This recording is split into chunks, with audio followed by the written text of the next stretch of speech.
Herkese merhaba. Bu videoda sizlere amigurumi bebeklerde yaptığımız çok kolay bir saç yöntemini göstereceğim.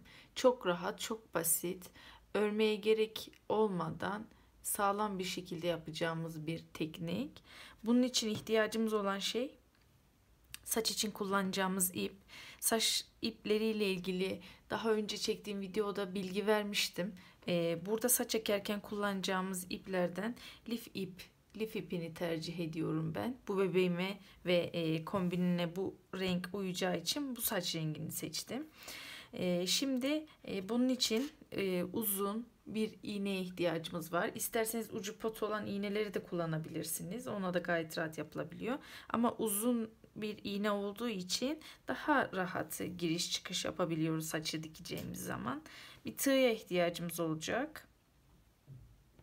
Şimdi bu saçları ekmeye başlamadan önce istediğiniz uzunlukta kesin.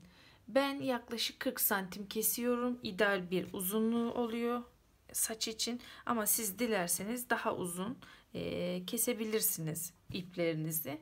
Ben bu ipleri keserken de ortalama bu ebatta bir ajandam var. Bunun etrafına sarıyorum. Sardıktan sonra bu üst kısmını makas yardımıyla kesiyorum. Daha sonra bu hale geliyor kestikten sonra. Yaklaşık 40 santim oluyor. Siz yine dilediğiniz uzunlukta ayarlayabilirsiniz. Şimdi saç ekmeye başlamadan önce iğnemizi alıyoruz. İpimizin ucunu düğüm atarak 2 kez yapıyorum sağlam olsun diye. Daha sonra bebeğimizi alıyoruz. Ortasını belirliyoruz.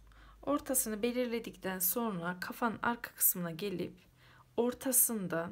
ortasından saçı buraya kadar ektiğimizde zaten yeterli olacaktır aşağıya dökülmesi için. Siz ördükçe bunu kavrayacaksınız zaten. Tam ortaya iğnemi batırdım. Eğerek alnın en ortasına çıkmaya çalışıyorum. Şimdi ipimi çekiyorum. Çekiyorum. İpimi çektim. Arkada bir miktar bırakıyorum. Biraz daha çekelim. Daha iyi olacaktır. Bir miktar bırakıyorum ki son bitirdiğimiz zaman ipi bağlayabilelim. Bakıyorum. Evet. Saç orta mı değil mi diye. Orta görünüyor şu anda. Hatta bir tane yanına da kaydırabiliriz. Bir sonraki ilmeği kaydırabiliriz. İpimizi geçirdikten sonra şimdi ekeceğimiz saç miktarını alıp mesela ben bu lif iplerini kullandığım için lif ipleri de ikişer sıra olduğu için ben 3 ya da 4 adet alıyorum. Önlere 4, arkalara doğru gittikçe 3'e düşürüyorum hatta. Siz de öyle yapabilirsiniz. 4 çift ipimi aldım. İpimin çıktığı yere getirdim. Bakın bırakıyorum. Getirdim. İğnemi aldım. Çıktığım sık iğnenin hemen bir sonrakine, bakın buradan çıkmıştım. Hemen bir sonraki sık iğneye batıp çekiyorum. Çektim, sabitledim. Ben bilerek iğne kullanıyorum. Dikme yöntemi de olsun diye. Elyafın ve sık iğnelerin arasından dikilmiş gibi geçsin diye. O yüzden kalın iğne kullanmayı tercih ediyorum. Şimdi yine 4 tane ipimizi aldık. Zaten sıra bu 2. Bir 2 tane daha aldım. Hizalı. Yine aynı şekilde çıktığım ilmeğin yanına koyuyorum. Uzunluğuna da dikkat edelim tabii, yamuk olmasın diye ekerken. Yine iğnemi aldım. Bu defa artık buradan batıp yine bir sonraki sık iğneden çıkıyorum. Hem sağlamlaştırıyorum hem de yine sonra ekeceğim saça yer açıyorum. Çektim. Sabitledim. Bakın yine bir sonraki sık iğneden çıktım. Yine aldım saçlarımı.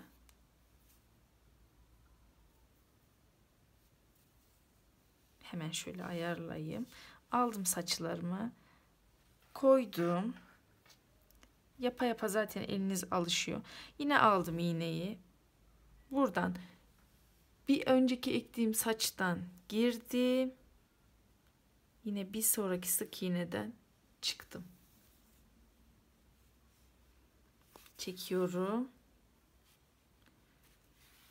Ve saçı sabitledim. Burada kaydırmamaya dikkat edin, yamuk gitmemesine. Bazen farkında olmayabiliyoruz, yamuk gidiyor.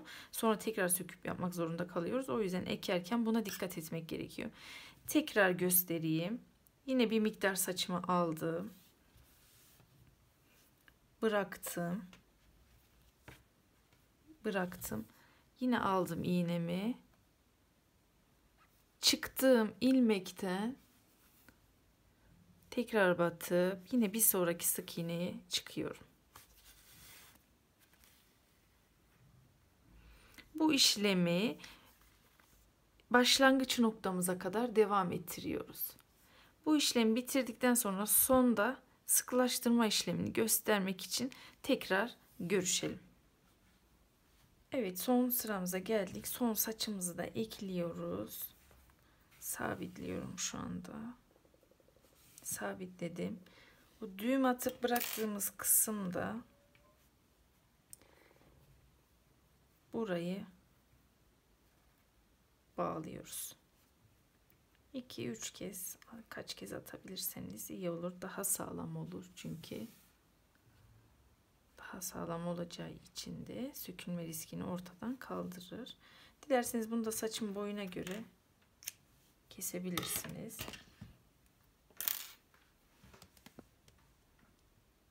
Bağladık. Bağladıktan sonra kafayı kaldırıyoruz. Saçları böyle elimizle hafif dağıtıyoruz. Burayı da bu şekilde. Böyle yaptığımız vakit arkada ekmediğimiz kısım zaten otomatik olarak kapanıyor.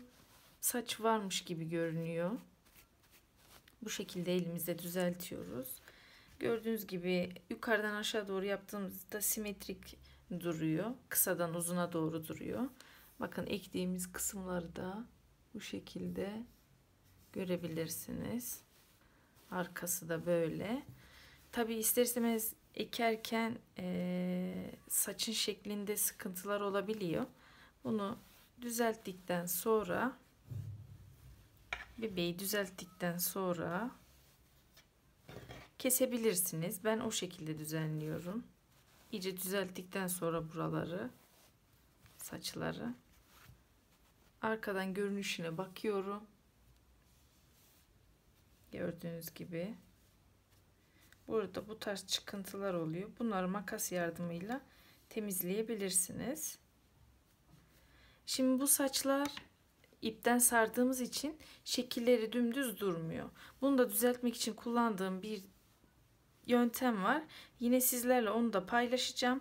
Başka bir video olarak çekeceğim. Bunu da üst tarafa, sağ üst tarafa eklemiş olacağım. Oradan da saçlara nasıl şekil verdiğimi, düzleştirdiğimi göreceksiniz.